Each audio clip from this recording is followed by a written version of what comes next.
was just saying you had a pretty good first half defensively, especially in the second quarter, and they couldn't make very many shots. But that third and fourth quarter, it just seemed like they were putting together possession after possession where they were able to get points. What do you think happened in the second half that allowed them to climb back in the game and eventually take over? I think the things that we were doing first half, we just didn't do it second half. The game plan was to limit their threes, keep them off the free throw line, and limit their layups. And first half, we took away one of those, which was the layups, but second half, we didn't take away any of it. And so I think that they attacked us hard second half, but we just need to learn how to finish and just finish a game. So. Next, we'll go to Ben Portnoy. Y'all lost a couple of games early last season and obviously figured things out by the end. I mean, having had that experience, what do games like this maybe do for you guys, and how did you guys maybe grow in that setting, and how do you maybe apply something similar to where you guys are at now? Right. I mean, we definitely, how do I put this? It doesn't take losing to get our attention. I mean, it shouldn't take losing to get our attention. But we did lose, so we have to go back and see what we did wrong, what we didn't do, and just grow from it. I think it's still early in the season, and but the next day isn't promised. We never know what's going to happen with COVID, so that's why it's so important for us to execute and play hard every single day, because we never know what's going to be taken from us. But I think we're going to continue to work hard. We're going to continue to try to get better in practice, continue to do extra things with the coaches and things like that, so we can make sure that games like this doesn't happen again. Next, we'll go to Tyler Horka. Maya, back to the point that Robbie made about defense, and specifically the three-point defense. I think Alabama attempted 33s, the most that you guys have attempted against y'all all year.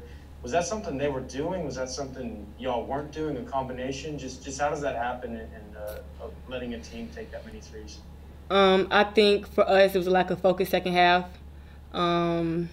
First half, like I said, we played pretty good defense, and I think the score reflected that. But second half, we didn't execute what we were supposed to. What the coach was telling us, the coaches told us what to do, but we have to go out there and execute it. So that's totally on us. But hats off to Alabama. They really attacked us in areas that they were really good in, but we just didn't do a great job of stopping it either. So. Any more questions for Maya?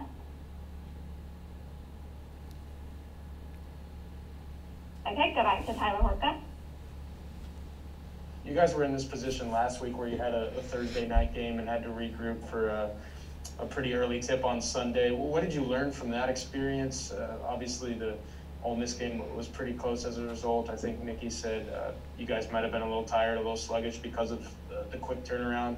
And obviously, this game against Texas A&M is a pretty big one too. So what do the next couple of days look like for you guys, and how are you going to regroup and rebound for that game? To just move on, to not totally put it behind us, because we have to learn from that game. We have to go back and watch film and then relay that over to practice. But just to have short-term memory, to move on to the next one, prepare as hard as we can for the next game, and just get ready for Texas A&M. All right, we'll close it off with Ben Portnoy. Maya, kind of to that a little bit, you guys started off really fast tonight, and correct me if I'm wrong, but it seemed like one of your best starts of the year at least. I mean, how do you kind of take what you guys did in the first, 6-7 minutes of this game and apply that again, going forward? Is that one of those things you can kind of look back on and take going forward? That was a part of the game plan, was to push on makes and misses, to speed the pace of play up, to play our way. And I think we did that first half, but we just have to, like I said, roll it over to the second half and be able to finish. Coach, in the second half, was it something that Alabama was doing as far as an adjustment is the reason they had such success on the offensive end, or was it a lack of focus in your mind? Well, I thought Alabama, first of all, hats off to Alabama. They came in with an attack mentality, and I thought they had us on our heels in the second half. I thought we had them right where we needed to in the first half, and then the second half we talked about what to expect the second half, and we didn't handle it. They took it right at us. Yes, they took threes. They made 7 in the first half. They only made 4. But what hurt us was we fouled them, and we couldn't guard them at the rim. And you can't give a team that, shoots threes and layups and free throws, you cannot give them those looks. They're not a jump shooting team. They don't take a lot of jump shots. We wanted to keep them in front of us, and we let them get around us in the second half. What are some of those issues that need to be corrected defensively in guarding teams in the half court and keeping teams from attacking you? Well, I think the biggest thing is knowing the scout. You got to know the scout. And that's it. Our kids got to have focus. They have to understand player personnel, and they have to know the scout for 40 minutes. It's that simple. If not, it's going to hurt you. And we knew we didn't want to help off of certain players. We knew there were certain players that were facilitators when they got in the paint and was looking to pass to open shooters, and we just forgot. And we can't do that. Thank you, Coach. Next, we'll go to Robbie Falls. Coach, you made some changes in the starting lineup too. Madison came in and Aaliyah, and you talked about your lineups and some players that you really liked down the stretch in games, and you did mention that you might use those lineups moving forward. How did you feel like that worked out for you tonight, especially in the first half with those girls getting a lot of minutes? Well, I think for me, I wanted to, it was about energy, and that's when I wanted to start. I knew this was an experienced team coming in, and we had to have a tremendous amount of energy to start the game. And, we had players that, that play with energy in practice this week, and, they were rewarded, the ability to start. And again, you could see, I thought that was really good for us in the first half. We came out, we had tremendous energy. We were up, and they got us off to a really good start. Next up, we'll go to Ben Portnoy. Nikki, as a player, as a coach, obviously you've been in places with high expectations and everything that comes with that.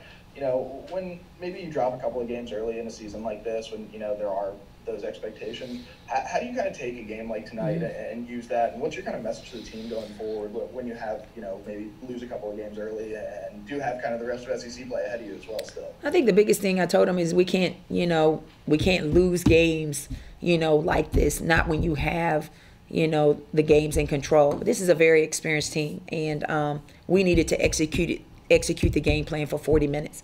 We have to do that to win games. The other thing is we're a team that gets in the paint, and we had 30 points in the paint the first half, and we had 4 the second half. We went away from what we wanted to do. Our pace of play was compromised tonight. We have to play on the run. That's not a fatigue thing anymore. We just didn't execute. We didn't execute what we needed to do defensively, and as far as keeping them out the paint. Interesting stat, they only had 2 points in the paint, and they finished with 30. So they stopped taking threes, and they started getting to the paint. We needed to continue to get to the paint and push tempo and keep them from getting in the paint, and we didn't do that. So I just told them, you just got to know the scout for 40 minutes. Kind of a quick follow-up to that. I mean, we heard Maya say, it shouldn't take a loss to get our attention. I mean, when you hear that from a player like Maya, who's a leader on this team and things like that, I guess what do you kind of take from that, and how do you feel like your girls can kind of learn from tonight or maybe some of the missteps early? Well, I think we just got to come back and regroup. I mean, that's the biggest thing. They got to talk about it as a team, as a staff. We'll dissect this. We got to get ready for our game against Texas A&M on Sunday and be ready to regroup. But yeah, it's part of our process. It's part of our process. Again, people are having to grow up. People are having to perform. People are having to know the scout for 40 minutes. When you're playing, when players are not used to playing this many minutes and having to be locked in for 40 minutes, this is experience for them. And we have to understand that for 40 minutes. Next, we'll go to Courtney Robb. Coach, the last couple of minutes where Alabama started to kind of take this game away, how did you see your team react to that kind of pressure as they started to pull away? Well, I think, they pulled away because they got layups and then we fouled them. And, for us, we can't give a team those looks down the stretch. We have to be able to guard the ball. And that has been an Achilles heel for us. And we're capable. We have to do it for 40 minutes. And then on the flip side, we have to come down and get good looks. They got the shots that they wanted. We have enough, and we know what shots we want. We have to be locked in again for 40 minutes and getting those shots consistently. 34 points in the paint. That's not us. We had 30 at halftime, and we only had 4 in the second half. And the advantage for us is in the paint with Jess and our ability to drive and move the ball, and we didn't do that. Next up, we'll have Robbie Falk. Coach, you mentioned against Ole Miss that you felt like the players were tired down the stretch because of the practices that you had or whatever, the short turnaround. It just seems like the last few games late in the game that they've just kind of just like faltered a little bit down the stretch, especially in the fourth quarter. What do you attribute that to? The short bench, or what do you think's the problem in the fourth quarter and even tonight in the third quarter that's not allowing y'all to finish strong? I think for us, we got to play at a certain pace.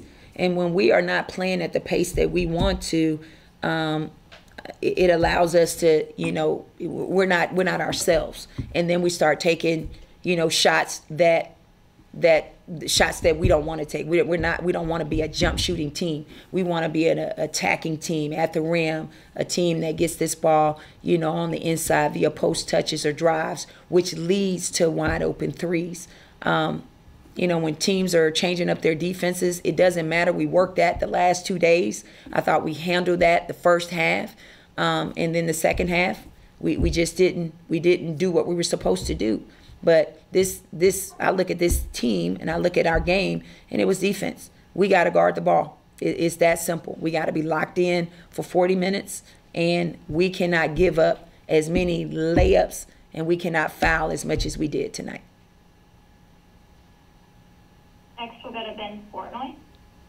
And Nikki, I know we saw Rakia come off the bench tonight rather than start. Mm-hmm. I guess what was kind of the message there, or how did you think she responded to that maybe in that second quarter?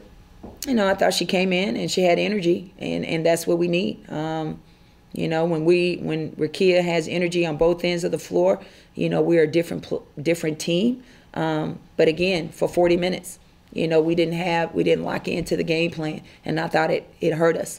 And when we're not locked in practice, it hurts us in games. And that's an area that we got to get better. So hopefully this game is something that we can learn from and from practice and being locked in practice so that we can execute the game plan. All right, and we'll close it off with Tyler Horka. Nikki, unrelated to what happened on the court, but obviously you're wearing a shirt right now to honor your old college coach and Pat Summitt, and we saw players from both teams wearing shirts and warm-ups. Just all these years after she passed, what does it mean to you to still be honoring her in this way and for her to still be such a big part of the women's basketball scene?